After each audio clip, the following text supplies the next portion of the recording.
Assalamualaikum warahmatullahi wabarakatuh. Jakarta jam 7. Saat ini saya lagi ada di depan kolam ikan. Saya lagi melihat kolam ikan dan melihat ikannya. Tapi sebenarnya saya ada misi lain. Oke.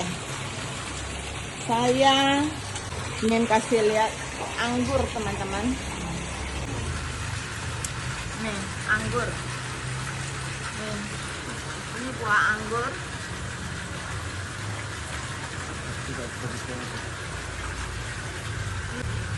Banyak sekali buah anggur kita.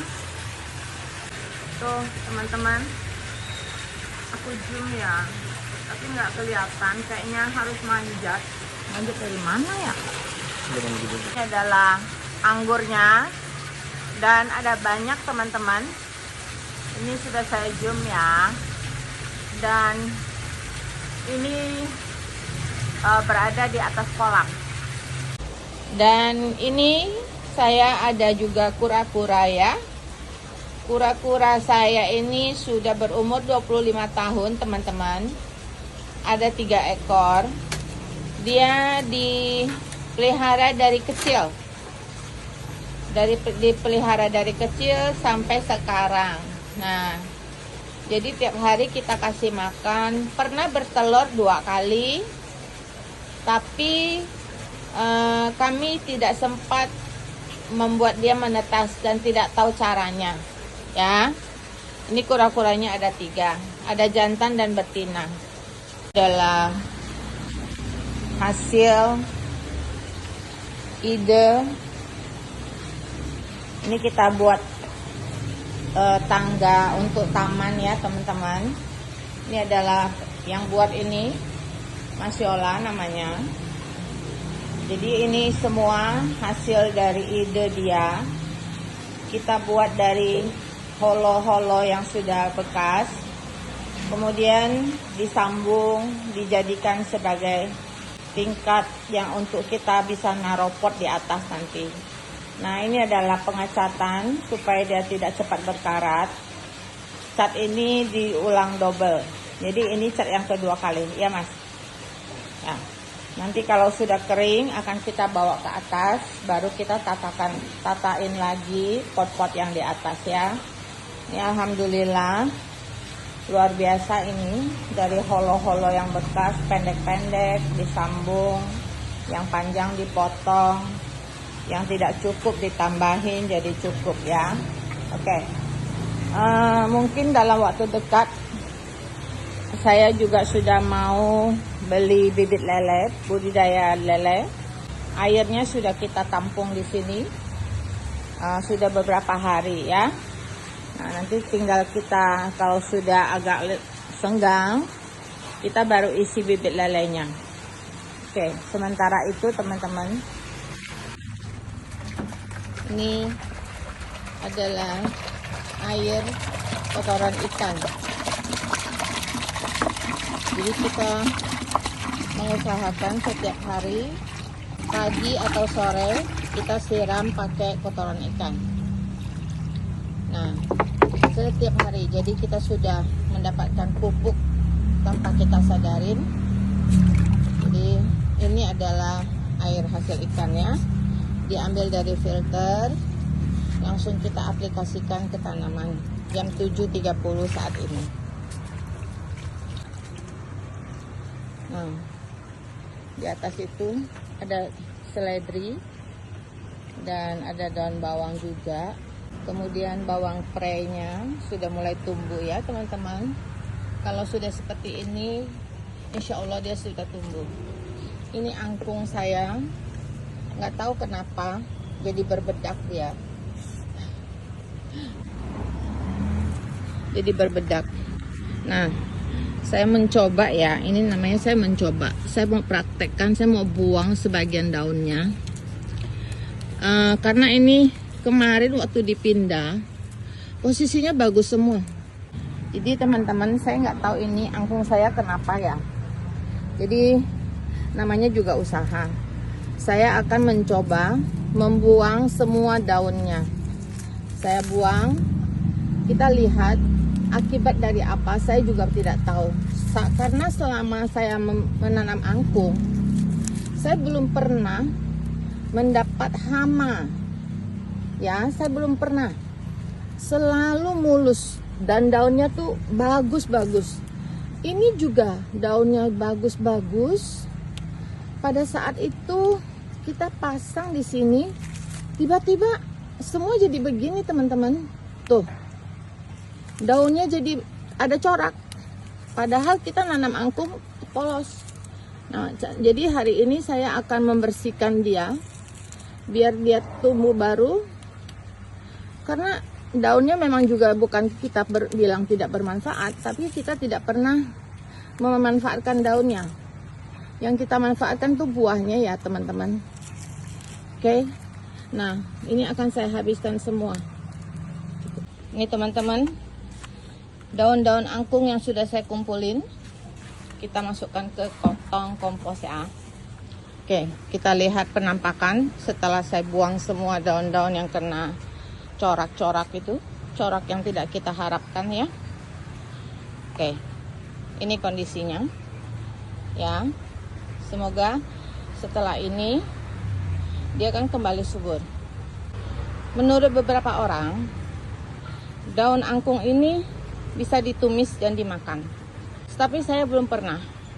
Saya cuma minum buahnya saja. Kalau teman-teman belum pernah mendengar angkung ini banyak membantu orang. Testimoni ya, saya ada ibunya yang sudah 2 tahun mengalami stroke. Jadi dia tidak bisa berjalan, dia hanya bisa merangkak. Sampai saya pada saat itu sudah tahu ibunya kena, dan kebetulan angkung saya pun lagi banyak itu buahnya. Jadi saya mengirimkan dia, beberapa bulan saya mengirimkan. Efek dari pertama dia mulai minum, banyak buang air kencing. Lalu dia merasa lebih segar. Nah, kalau anaknya tidak atau belum memberi dia angkung, dia akan minta, mana obat gitu. Nah, jadi dia itu selama 2 tahun itu ke kamar mandi harus dipapa, ke toilet mau wudhu juga harus dipapa. Nah, setelah minum angkung kurang lebih 6 bulan, dia sudah berani jalan dengan tongkat, teman-teman. Ini testimoni serius ya, saya tidak menjual angkung saya kepada dia, tapi saya memberikan secara gratis. Nah, lalu setelah 6 bulan dia bisa jalan dengan tongkat, lebih luar biasanya lagi, setelah itu dia bisa jalan tanpa tongkat, teman-teman. Subhanallah, saya itu merasa angkungnya membantu banget. Jadi saya tidak pernah berhenti mengirimkan angkung. Setiap kali kalau saya merasa sudah waktunya kirim, saya kirim. Tapi untuk saat ini angkung saya belum berbuah karena ada pemindahan tanaman dan pembuatan cor-coran kemarin. Angkung saya itu tidak terurus, akhirnya pada mati, dan ini baru saya mencoba untuk pembibitan ulang. Itu testimoni dari 1 orang. Terus testimoni yang kedua, saya itu punya asisten rumah tangga dulu yang pernah ikut saya sekitar 14 tahun. Nah, jadi dia juga kena stroke. Stroke-nya itu membuat dia setiap bulan harus datang ke tempat terapi. Terapinya kebetulan dekat rumah. Jadi waktu itu setiap bulan dia harus datang dari jauh, dia naik mobil itu butuh berapa kali ya, naik bis. Jadi saya mencoba untuk menghubungi dia untuk mengambil angkung di rumah. Nah, saat itu saya kasih dia dan dia ambil ke rumah.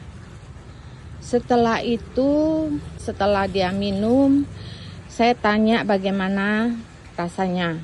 Rasanya badan lebih ringan dan saya sudah tidak mengkonsumsi obat darah tinggi saya lagi.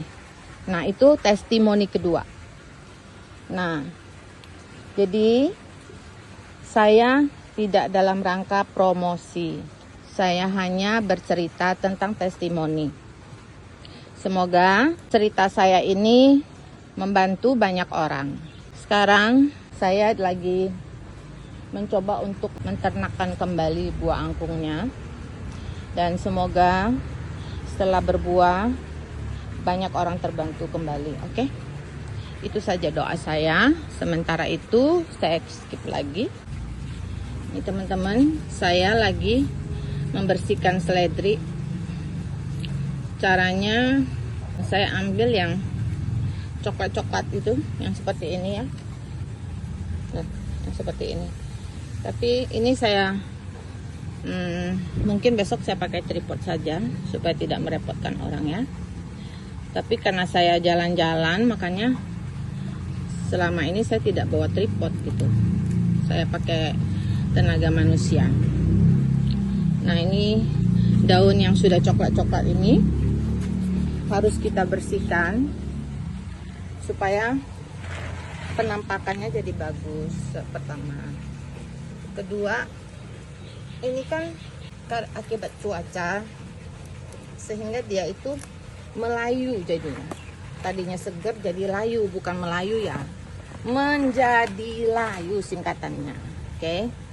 Nah, jadi yang kayak gini-gini tuh kita buang, kita jangan simpan.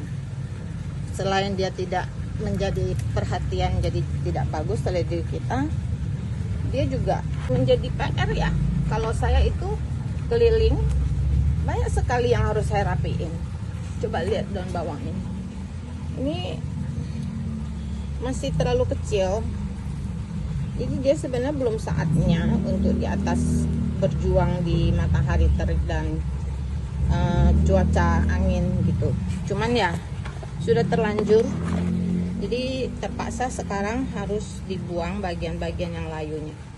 Ini semua hasil buangan ini tidak kita buang ke tempat sampah.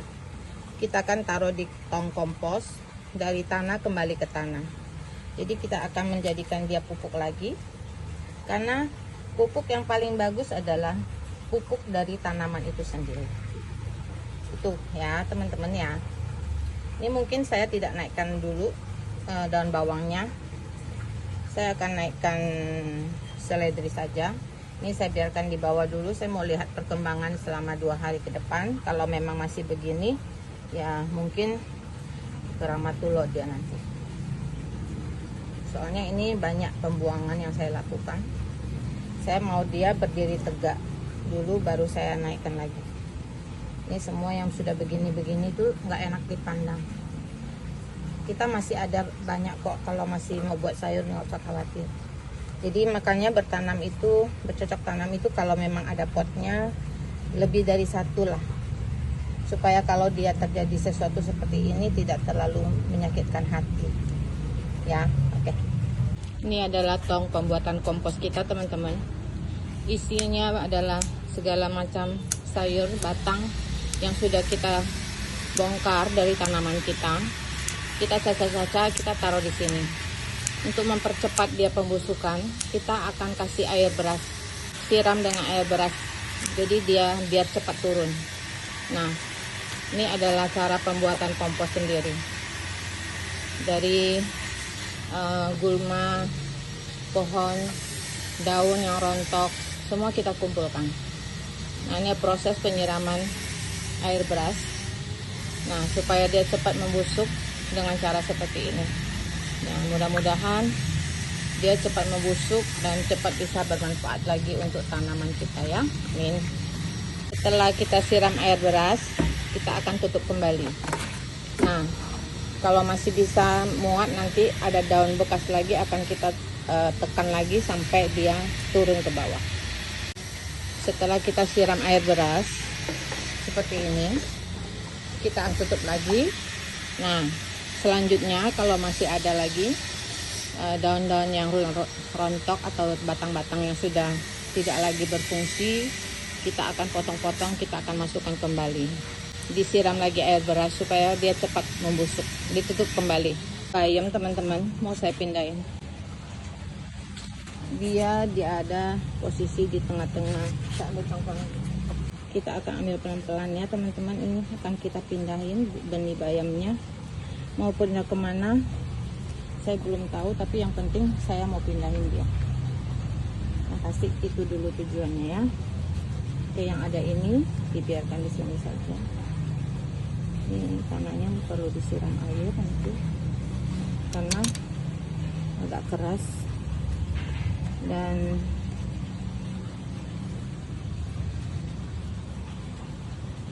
keringnya aja. Oke, ada batu lah. Ini batunya si siapa tuh? Batunya siapa tuh? Pok Naim ya? Pok Nari. Batunya Pok Nari teman-teman.